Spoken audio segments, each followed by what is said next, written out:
Purchasing power घट रहा है, मिडिल क्लास का भी, आम लोगों का भी, किसान का भी, मजदूर का भी, मुलाजिम का भी, ताजर का भी। मुझे ये बताइए, जब क़ुव्वत खरीद घट रही है तो वो इतनी बड़ी फीस अदा कैसे कर सकता है अपने बच्चों को, बच्चियों को तालीम से आगाह करने के लिए या तालीम देने के प्रोसेस में?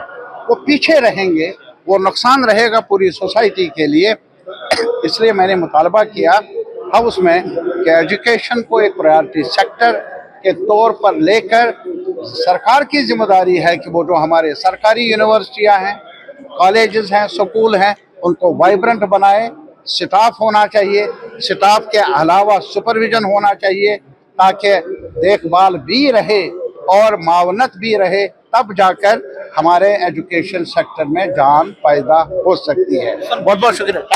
परचेजिंग पावर घट रहा है, मिडिल क्लास का भी, आम लोगों का भी, किसान का भी, मजदूर का भी, मुलाजिम का भी, ताजर का भी। मुझे ये बताइए, जब क़ुव्वत खरीद घट रही है तो वो इतनी बड़ी फीस अदा कैसे कर सकता है अपने बच्चों को, बच्चियों को तालीम से आगाह करने के लिए या तालीम देने के प्रोसेस में? वो पीछे रहेंगे, वो नुकसान रहेगा पूरी सोसाइटी के लिए। इसलिए मैंने मुतालबा किया हाउस में कि एजुकेशन को एक प्रायोरिटी सेक्टर के तौर पर लेकर सरकार की जिम्मेदारी है कि वो जो हमारे सरकारी यूनिवर्सिटियां हैं, कॉलेजेस हैं, स्कूल हैं, उनको वाइब्रेंट बनाए।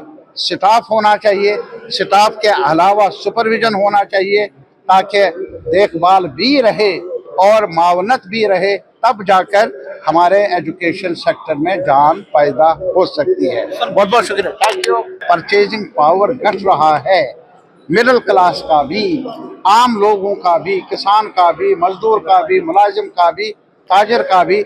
मुझे ये बताइए, जब क़ुव्वत खरीद घट रही है तो वो इतनी बड़ी फीस अदा कैसे कर सकता है अपने बच्चों को, बच्चियों को तालीम से आगाह करने के लिए या तालीम देने के प्रोसेस में? वो पीछे रहेंगे, वो नुकसान रहेगा पूरी सोसाइटी के लिए। इसलिए मैंने मुतालबा किया हाउस में कि एजुकेशन को एक प्रायोरिटी सेक्टर के तौर पर लेकर सरकार की जिम्मेदारी है कि वो जो हमारे सरकारी यूनिवर्सिटियां हैं, कॉलेजेस हैं, स्कूल हैं, उनको वाइब्रेंट बनाए।